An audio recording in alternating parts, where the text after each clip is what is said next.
आणि यानंतर बातमी राज्यातल्या गुलाबी थंडीची, किंबहुना ही थंडी आता गुलाबी राहिलेली नाहीये तर हाडं गोठवणारी झालेली आहे। खास करून राज्यातल्या नाशिक आणि निफाड परिसरामध्ये पारा कमालीचा खाली घसरलाय। निफाडमध्ये सलग तिसऱ्या दिवशी राज्यातल्या नीचांकी तापमानाची नोंद झाली। तापमानाचा पारा 6.7 अंश सेल्सिअस पर्यंत घसरल्यानं द्राक्ष उत्पादक शेतकरी चिंतेत आहे। गेल्या महिन्याभरापासून निफाडमध्ये तापमानाचा पारा 9 अंशांवर होता। शनिवारी तो 7.5 अंश सेल्सिअसवर घसरला, तर नाशिकमध्येही गेल्या अनेक दिवसांपासून पारा 9 आणि 10 अंशांवरच कायम आहे।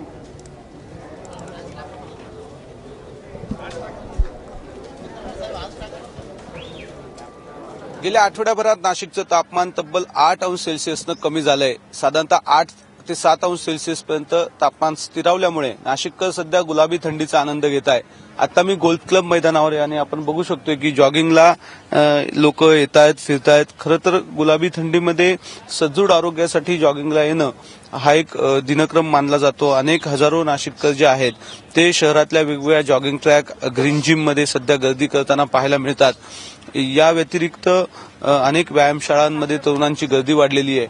मैदानांवर खेळाडू आता दिसायला लागलेले आहेत। त्याच्यामुळे गुलाबी थंडीचा नाशिककर सध्या पुरेपूर आनंद घेत असल्याचं पाहायला मिळतंय। शनिवारी रविवारी नाशिकचं तापमान 7 अंशापर्यंत घसरलं होतं, जे सोमवारी काहीसं वधारलं आणि नाशिकमध्ये सोमवारी सकाळी 9 अंश सेल्सिअस पर्यंत तापमानाचा पारा नोंदवला गेला। दुसरीकडे राज्यातलं सर्वाधिक कमी तापमान नोंदवलं जाणाऱ्या निफाडमध्ये तापमान जे आहे ते 7.6 अंश सेल्सिअस पर्यंत आहे। त्याच्यामुळे काहीशी वाढलेली थंडी जी आहे ती सोमवारी काही प्रमाणामध्ये कमी झाल्याचं जाणवत असलं तरी सुद्धा थंड वारे वाहत असल्यामुळे ही थंडी अधिक बोचरी होत असल्याचा अनुभव नाशिककरांना येतोय।